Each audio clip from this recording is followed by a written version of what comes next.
অনেক সময় দেখা যায় কাউকে গালি দিয়েছি, কাউকে অপবাদ দিয়েছি, কারো সম্মানহানি করেছি, কাউকে মিথ্যা অপবাদ দিয়েছি, কারো প্রতি হিংসা করেছি, বিদ্বেষ রেখেছি, কারো সম্পদ আত্মসাৎ করেছি, কারো জিনিস চুরি করেছি, ছিনতাই করেছি বা ডাকাতি করেছি, বা কারো সম্পদ আত্মসাৎ করে নিজের পেটে ভরেছি, প্রতিবেশীর জমি মেরে দিয়েছি, ওই দুই প্রতিবেশী চাষের জমি জোর করে জবরদখল করেছি। এক কথায় মানুষের সম্মান জান মালের সাথে জড়িত যে পাপ, এই পাপ আল্লাহর কাছে মাফ হবে না।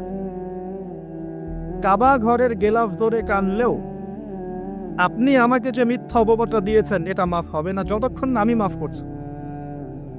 কথা কি বুঝতে পারছেন?